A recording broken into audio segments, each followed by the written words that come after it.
Hello viewers, welcome to my cooking channel. আশা করি সবাই আপনারা ভালো আছেন। আমিও আপনাদের দোয়ায় অনেক ভালো আছি। আজকে আমি আপনাদের জন্য পাটিসাপটা পিঠার রেসিপি নিয়ে এসেছি। আশা করি আপনাদের কাছে ভালো লাগবে। আমি এখানে আগে একটা কথা বলে নিচ্ছি, আপনারা পুরা পিঠার রেসিপিটা প্লিজ দয়া করে দেখবেন, না হলে কিছু বুঝবেন না। এবং সব শেষে আমি দুটো টিপস দিয়ে দিব, সেটা আপনাদের পিঠা তৈরি করার জন্য অনেক ভালো কাজে দিবে। আশা করি আপনাদের কাছে এই রেসিপি ভালো লাগবে। যদি রেসিপি ভালো লেগে থাকে, আমার চ্যানেলের আরও নতুন নতুন রেসিপি দেখার জন্য আমার চ্যানেলকে সাবস্ক্রাইব করবেন আর আমার রান্নার ভিডিওগুলো ফ্রেন্ডস অ্যান্ড ফ্যামিলির সাথে শেয়ার করবেন। এখানে আমি 1 লিটার দুধ নিয়েছি। 1 লিটার দুধকে আমি ঘন করার জন্য চুলায় বসিয়ে দিলাম। যখন অর্ধেক হবে তখন আমি একে একে সব কিছু দিয়ে দিব। এখানে আমি 1 কাপ নারকেল কোড়ানো নিয়েছি, তার সাথে 1 কাপ পানি দিয়ে ব্লেন্ডারে ব্লেন্ড করে নিয়েছি। সুজি নিয়েছি 4 ভাগের 1 কাপ, ভেজে নিয়েছি, তার সাথে 3 টেবিল চামচ চিনি আর এলাচির গুঁড়ো। লিকুইড দুধ ঘন হয়ে গিয়েছে, অর্ধেক হয়ে গিয়েছে। আমি এখন একে একে সব দিয়ে দিচ্ছি। প্রথমে আমি চিনি দিয়ে দিলাম, তারপর নারকেল বাটাটা দিয়ে দিলাম, তারপর এলাচির গুঁড়ো দিয়ে দিলাম 4 ভাগের 1 চা চামচ, তার সাথে সামান্য একটু লবণ দিয়ে আমি ভালো করে মিশিয়ে নিয়েছি। এখন আমি সুজি ঢেলে দিচ্ছি। সুজি দেওয়ার সাথে সাথে কিন্তু আপনাকে অনবরত নাড়তে হবে, না হলে কিন্তু গোটলা গোটলা পেকে যাবে। আমি একটু টেস্ট করে নিচ্ছি চিনিটা হয়েছে কিনা। না, চিনি হয়নি। আমি আরও 3 টেবিল চামচ চিনি এখানে মিশিয়ে নিচ্ছি। প্রায় কিন্তু ঘন হয়ে গিয়েছে, আমি নামিয়ে ফেলবো ঠান্ডা করার জন্য। ফ্যানের নিচে রেখে দিচ্ছি। ঘন হয়ে যাবে। ঘন হয়ে গেলে কিন্তু সুজির যে পুর সেটা শক্ত হয়ে যাবে, মোটামুটি খিরসাটা খুব সুন্দর হবে।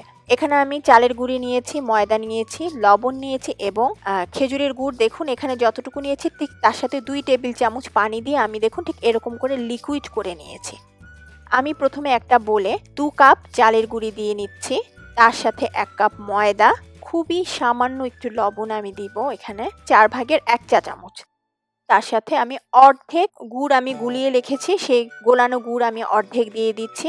আর পানি দিচ্ছি আমি প্রথমে 1 কাপ, একটু মিশিয়ে নিই, কারণ একবারে পানি দিলে বেশি লিকুইড হয়ে গেলে তখন সমস্যা হবে, পিঠা ভালো হবে না।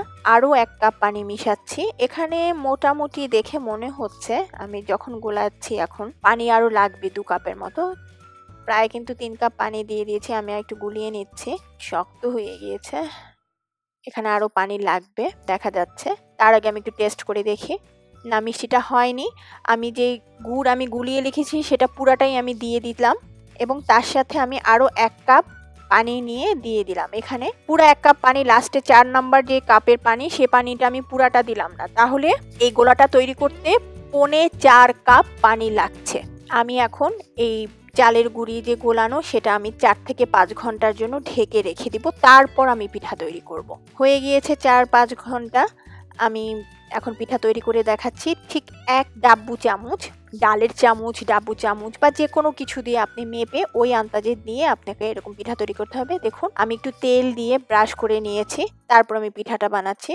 দেখুন মাঝখানে কিন্তু হয়ে গিয়েছে। তারপরে আমি পুরটা এক সাইডে দিয়ে 2টা স্প্যাচুলা, দেখুন ঠিক এইভাবে স্প্যাচুলা দিয়ে আপনারা পিঠাটা তৈরি করে নিতে পারবেন। যারা গরম গরম ধরতে পারবেন না হাত দিয়ে, তারা ঠিক এভাবে 2টা স্প্যাচুলা দিয়ে একটা পিঠা তৈরি করে নেবেন। এরকম একে একে সব পিঠাই তৈরি করে নিতে হবে।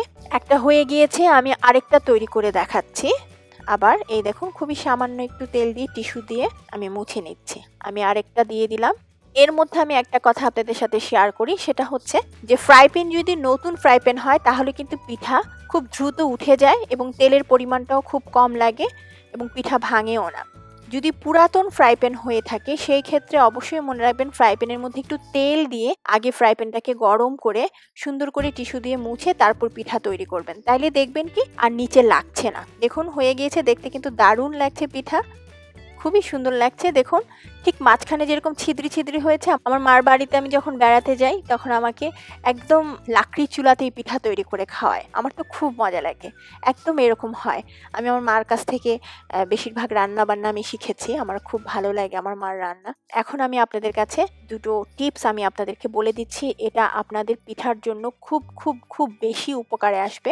আমরা বেশিরভাগ সময় এখনকার আমরা যেসব মেয়েরা আছে আমরা বাসায় চালের গুঁড়ি করি না, আমরা বেশিরভাগ চালের গুঁড়ি কিন্তু কিনে নিয়ে আসি। প্যাকেট চালের গুঁড়ি এখন কিনতে পাওয়া যায়, যার জন্য আমরা বাসায় এই ঝামেলাটা কেউ করতে চাই না।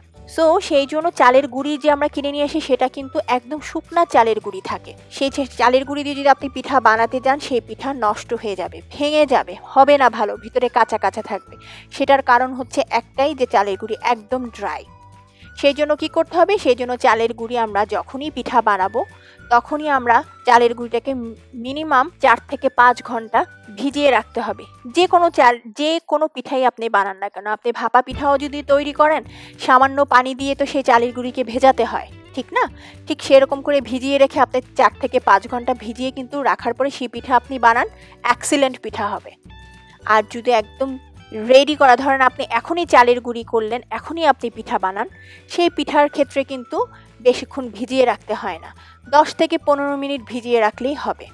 পাটিসাপটার পিঠা আমি আরেকটা টিপস দিয়ে দিচ্ছি, সেটা হচ্ছে অনেক সময় চালের গুঁড়িতে প্রবলেম থাকলে অনেকের হাতে পিঠা হতে চায় না, শুধু বলে যে ভেঙে যায় আপা, ভালো হয় না পিঠা, খুবই বাজে হয়।